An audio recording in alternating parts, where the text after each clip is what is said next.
คุณ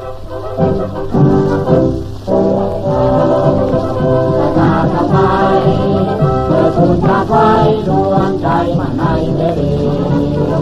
เราเป็นไทยรวมใจทหารไมตรีสามัคคีเพื่อเชื้อที่ดีของเพื่อไทยพวกเรา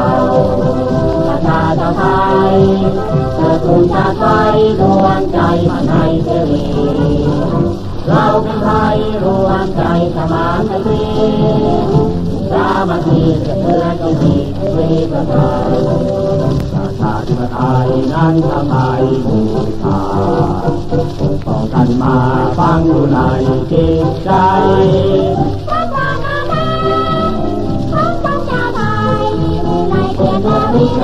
ชาติเป็นวิญญาณประชาธิปไตยนั้นทำไมบูชาต่อกันมาฟังอยู่ในจิตใจ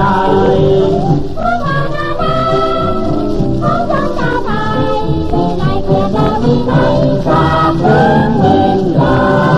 ณที่ว่า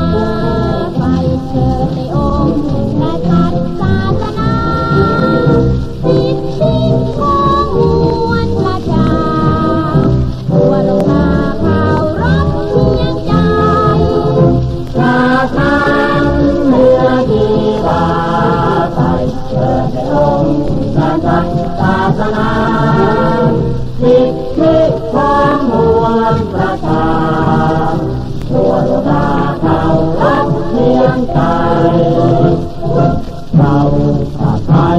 รักษาแผ่นพื้นดินไทยไว้มาศัตรูบุกรุกทุกคนรวมใจและ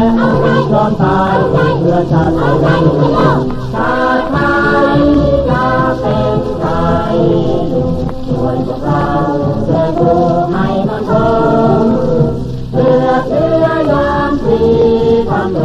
งให้สังคมตัวตาดินสลายเราชาติไทยรักษาแผ่นพื้นดินไทยไว้มาศัตรูบุกรุกทุกคนรวมใจและยอมตายเพื่อชาติไทยชาติ